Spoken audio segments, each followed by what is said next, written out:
O desejado de todas as nações. Ao longo de seu ministério, o profeta Isaías acabou mencionando todas as fundamentais doutrinas bíblicas, fornecendo àquele povo de Judá material suficiente para que todos recuperassem a imagem do Deus verdadeiro e alcançassem a salvação. Como Deus é eterno, assim como seu Evangelho, as palavras de Isaías falam bem de perto a cada um de nós, em pleno século XXI, pois as verdades divinas que proclama são dirigidas a toda a humanidade, de qualquer tempo e local. Seus alertas e apontamentos de iniquidades servem também a nós, idólatras, que voltamos as costas ao Deus verdadeiro para dedicar nosso tempo e atenção a ídolos deste mundo corrompido, correndo atrás de promessas ilusórias e, como ovelhas desgarradas, trilhando caminhos sem saída. Como os políticos de Israel e de todos os tempos, apoiando-nos em negociações humanas em lugar de buscar a proteção divina, e muitas vezes vivendo uma religiosidade de fachada muito diferente daquela ensinada por Cristo. O capítulo 58 de Isaías denunciava que de nada servia o jejum ou a abstenção de alimentos sem a abstenção do pecado. O jejum servia para uma aproximação com Deus, mas como achegar-se a Deus com o coração e os pensamentos ligados a interesses escusos? De que servia não trabalhar no sábado, mas fazer-se substituir por um servo para que o lucro do trabalho não cessasse? No capítulo 59, Isaías descreve ao povo suas iniquidades, ensinando que são elas que os afastam de Deus, por isso suas orações não são atendidas. Isaías trabalhava na corte e sabia que o mal era praticado pelas próprias autoridades que deveriam servir de exemplo ao povo. Aliás, o afastamento das leis divinas começara nos palácios. A justiça de Deus estava longe daquele povo que não se arrependia de seus pecados e rejeitava a sua graça. Vamos ler Isaías 59, versos 1 e 2. Eis que a mão do Senhor não está encolhida para que não possa salvar, nem agravado o seu ouvido para não poder ouvir. Mas se vossas iniquidades fazem separação entre vós e o vosso Deus, e os vossos pecados encobrem o seu rosto de vós, para que não vos ouça. A separação aconteceu no paraíso, assim que Adão e Eva pecaram. O resultado imediato foi os dois se esconderem de Deus, como está em Gênesis capítulo 3, verso 8. Deus os chamou e eles se esconderam, porque, como escreve Ellen White, seus olhos foram abertos para ver que a nudez era o fruto da transgressão. Está em Ellen White, carta 91, 1900. Na mesma carta, a autora completa: após a queda, Cristo se tornou o instrutor de Adão. Ele agia em lugar de Deus em favor da humanidade, preservando de morte imediata a humanidade. Tomou sobre si o ofício de mediador. Foi o voluntário sangue de Cristo que livrou Adão e Eva da morte imediata após o pecado. Uma vez que o pecado está em todos nós, a redenção que há em Jesus Cristo só pode se fundamentar no perdão, concedido pela graça de Deus aos que creem no Redentor. Assim, somos salvos pela graça, mediante a fé em Jesus Cristo. Não há nada que possamos fazer para sermos salvos a não ser crermos em Cristo, pois a salvação está nele. Uma vez crendo em Cristo, faremos boas obras. As obras que realizamos manifestam nossa fé. Como diz Tiago, capítulo 2, verso 18, mas alguém dirá: tu tens fé e eu tenho obras. Mostra-me essa tua fé sem as obras, e eu, com as obras, te mostrarei a minha fé. A lei existe para apontar o pecado, mas quem salva é a graça divina através de Cristo. Para Ellen White, graça é favor não merecido, pois não temos nenhum mérito próprio e somos justificados por virtude dos méritos de Cristo Redentor. Continua ela em Mensagens Escolhidas, volume 1, página 398. Mas, conquanto o crente seja justificado por virtude dos méritos de Cristo, ele não é livre para praticar a injustiça. A fé opera por amor e purifica a alma. A fé desabrocha e floresce e traz uma colheita de fruto precioso. Onde a fé, aparecem as boas obras. A conversão é um marco em nossa vida porque nos lava pelo sangue do Cordeiro de todos os pecados anteriores, como está no Guia de Estudos da Casa Publicadora Brasileira, na lição 12, terça-feira. No juízo, Deus usará as obras como evidência para as suas criaturas, que não podem ler pensamentos de fé como ele pode. Contudo, para a pessoa convertida, somente as obras após a conversão, em que a vida é capacitada por Cristo e pelo Espírito Santo, são relevantes no juízo. Não são somente as censuras de Isaías que nos alcançam, mas também as boas novas que proclama. Assim somos chamados a fazer coro com o profeta e exultar com a promessa da libertação e redenção. Afinal, de certa forma, não estamos vivendo em uma Babilônia? Não é do cativeiro do pecado que todos queremos nos libertar? Não somos todos sedentos e famintos de justiça? A salvação que Isaías proclama é oferecida a todos, e o próprio Senhor chama Jerusalém, ou Sião, de minha casa de oração, aberta a todos os povos, revelando assim que a salvação se estende aos filhos dos estrangeiros que o buscarem. Vamos ler Isaías 56, verso 7. Também os levarei ao meu santo monte, e os alegrarei na minha casa de oração. Os seus holocaustos e os seus sacrifícios serão aceitos no meu altar, porque a minha casa será chamada casa de oração para todos os povos.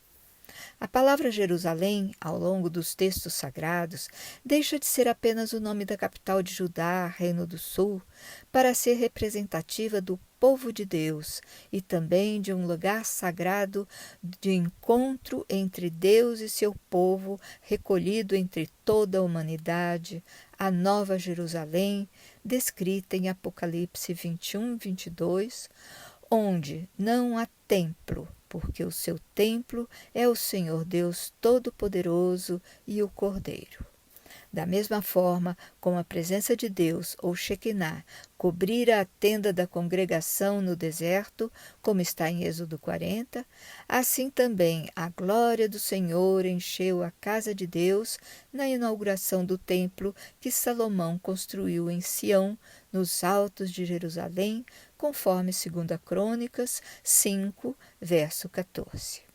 Isaías abre o capítulo 60 clamando a Jerusalém que a glória do Senhor nasce sobre ela. Dispõe-te, resplandece, porque vem a tua luz, e a glória do Senhor nasce sobre ti. Porque eis que as trevas cobrem a terra e a escuridão os povos, mas sobre ti aparece resplendente o Senhor, e a sua glória se vê sobre ti. Tal profecia de Isaías tem longo alcance. Expressa a libertação que Deus faz de seu povo após o exílio, cumprindo a promessa de salvação através da presença de Cristo, a luz perpétua. O capítulo 60 também evoca a Nova Jerusalém, quando os versos 19 e 20 declaram que Jerusalém não precisará mais de sol nem de lua, porque terá a luz da presença do Senhor. A mesma descrição encontramos em Apocalipse. Vamos ler. Apocalipse 21, verso 23. E a cidade não necessita de sol nem de lua, para que nela resplandeçam, porque a glória de Deus a tem iluminado, e o Cordeiro é a sua lâmpada. E em Apocalipse 22, verso 5, E ali não haverá mais noite, e não necessitarão de lâmpada nem de luz do sol, porque o Senhor Deus os ilumina, e reinarão para todo o sempre. Há semelhança de palavras entre Isaías 60, verso 1, e os escritos de Moisés, em Números, que sugere que Isaías se influenciou pelo capítulo 6 de Números, versos 24 a 26, quando Deus passou a Moisés o modo com que Arão deveria abençoar os filhos de Israel. O Senhor te abençoe e te guarde. O Senhor faça resplandecer o seu rosto sobre ti e tenha misericórdia de ti. O Senhor sobre ti levante o seu rosto e te dê a paz. Parece que também o brilho do rosto de Moisés, após o encontro com Deus em Êxodo 34, verso 29, assim como a resplandecência da presença de Deus sobre os israelitas no deserto, inspirou os versos 1 e 2 de Isaías 60. No verso 3, a presença do Senhor faz Jerusalém como que despertar das trevas e atrair as nações e os reis. Vamos ver.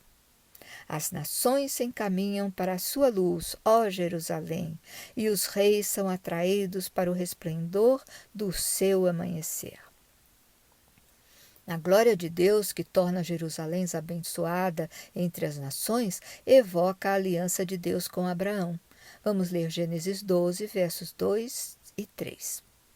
De ti farei uma grande nação e te abençoarei e te engrandecerei o nome. Sê tu uma bênção. Abençoarei os que te abençoarem e amaldiçoarei os que te amaldiçoarem. Em ti serão benditas todas as famílias da terra. A aliança de Deus com Abraão visava alcançar toda a humanidade, e Abraão seria o instrumento de revelação de Deus para todo o mundo, assim como Israel seria. Da mesma forma, os apóstolos receberam de Cristo o papel de levarem o Evangelho aos confins da terra, e essa missão é herdada por cada um de nós, cristãos, e é a sagrada função da Igreja remanescente. No capítulo 61, é Jesus quem fala, através de Isaías, apresentando seu caráter e suas ações. Essas palavras serão, no Novo Testamento, validadas pelo próprio Jesus Cristo. Está em Lucas, capítulo 4, versos 16 e seguintes. Era um dia de sábado e Jesus estava em Nazaré, quando entrou em uma sinagoga para ensinar e, recebendo de um ministro o livro de Isaías, procurou e leu os versos primeiros do capítulo 61. O Espírito do Senhor está sobre mim, pois que me ungiu para evangelizar os pobres. Enviou-me a curar os contritos de coração, a proclamar liberdade aos cativos e restauração de vista aos cegos, a pôr em liberdade os oprimidos, a anunciar o ano aceitável do Senhor. Está em Lucas 4, versos 18 e 19. Nos versos 20 e 21, Lucas dá continuidade às palavras de Jesus. E, cerrando o livro e tornando-o a dar ao ministro, assentou-se, e os olhos de todos na sinagoga estavam fitos nele. Então começou a dizer-lhes: Hoje se cumpriu esta escritura em vossos ouvidos. Se formos ao capítulo 61 de Isaías, percebemos que Jesus interrompeu o verso 2, deixando de citar o dia da vingança, que se seguia ao ano aceitável do Senhor. Jesus foi intencional ao omitir o dia da vingança, pois essa parte da profecia seria cumprida não naquele momento, mas quando ele voltasse à terra para o extermínio de todo o mal. O ano aceitável do Senhor, proclamado pelo ungido, seria um ano da graça, quando Deus derramaria sua bondade sobre aqueles que buscassem a salvação. Seria um ano ainda mais intenso em graça do que o ano do jubileu, citado em Levítico 25. No ano do jubileu, que ocorria a cada 50 anos e era anunciado com um toque de trombeta no dia da expiação, os israelitas deviam dar liberdade na terra a todos os seus moradores e cada um recuperaria sua antiga possessão. Mas o ano aceitável do Senhor seria anunciado pelo próprio Messias através da libertação e restauração de seu povo. Como alguns antigos reis da Mesopotâmia abonavam dívidas da sociedade num gesto de bondade quando iniciavam seus reinados, o ungido surgia como a figura de rei, mas seu ministério incluiria não só libertar os cativos de seus exílios, mas libertá-los das cadeias do pecado. Não só curaria o corpo dos enfermos, mas perdoaria os quebrantados de coração, aqueles que se entristeciam por seus pecados e se arrependiam. Os enlutados seriam consolados e restaurados. No lugar das cinzas, receberiam uma coroa sobre a cabeça e seriam ungidos com óleo da alegria em vez de pranto. Em lugar de um espírito angustiado, se encheriam de fé e usariam vestes de louvor em agradecimento por seus clamores atendidos. E seriam tornados como carvalhos firmes, enraizados em Cristo. Lembrar que a palavra Messias em hebraico significa o ungido e em grego significa Cristo. Quanto ao dia da vingança, o grande e terrível dia do Senhor, só se cumpriria na gloriosa volta de Jesus à terra, cheio de glória, para extirpar de vez todo o mal. Como lemos em Daniel, interpretando o sonho do rei Nabucodonosor, o Deus dos céus suscitará um reino que não será jamais destruído. Este reino não passará a outro povo. Esmiuçará e consumirá todos estes reinos, mas ele mesmo subsistirá para sempre, como viste que do monte foi cortada uma pedra, sem auxílio de mãos, e ela esmiuçou o ferro, o bronze, o barro, a prata e o ouro. O grande Deus fez saber ao rei o que há de ser futuramente. Certo é o sonho e fiel a sua interpretação. O Deus de puro amor é também o Deus da justiça. Seu amor e misericórdia não pode permitir que o mal prevaleça. Cristo livrará a terra da injustiça ao derrotar os ímpios e libertará o remanescente de seu povo. Mas somente Deus é justo para julgar, pois ele vê o coração das pessoas e tem nas mãos o cetro da justiça. Em Mateus capítulo 8, ao curar o servo de um centurião, Jesus teve a oportunidade de mostrar aos que o seguiam que a escolha pelo reino de Deus é aberta a todos e que aquele centurião demonstrava ter mais fé do que muitos em Israel. Ao homem cabe dar a outra face, como está em Mateus 5, verso 39. Eu, porém, vos digo, não resistais ao perverso, mas a qualquer que te ferir na face direita, volta-lhe também a outra. O apóstolo Paulo, que também ordena que não retribuamos o mal com o mal, ensina que a vingança pertence a Deus. Vamos ler Tessalonicenses, capítulo 1, versos 7 a 9. Quando se manifestar o Jesus desde o céu, com os anjos do seu poder, com labareda de fogo, tomando vingança dos que não conhecem a Deus e dos que não obedecem ao Evangelho de nosso Senhor Jesus Cristo, os quais, por castigo, padecerão eterna perdição, longe da face do Senhor e da glória do seu poder. Os versos cheios de esperança de Isaías, no capítulo 60, nos fazem refletir em como a história se repete ao longo dos tempos, mas caminha para a vitória do bem contra o mal, encerrando o grande conflito, graças a Cristo, o desejado de todas as nações. A esperança que Isaías levou ao seu povo chega até nós porque hoje também somos um mundo em trevas esperando a libertação. Nosso Criador não ficou arquivado no passado, mas está falando a nós sempre que inclinamos nossos ouvidos à sua palavra. O milagre do sopro divino se manifestou em nós, por isso existimos, e Deus, Pai, Filho e Espírito Santo, opera incessantemente por nossa recuperação. Vamos finalizar com palavras de Ellen White. Para ela, o verso 1 de Isaías 60 é uma mensagem para despertar a Igreja de Cristo, e a verdade bíblica é a luz que deve ser espalhada para romper a escuridão que cobre a terra. Ela escreve em Testemunhos para Ministros e Obreiros Evangélicos, página 458.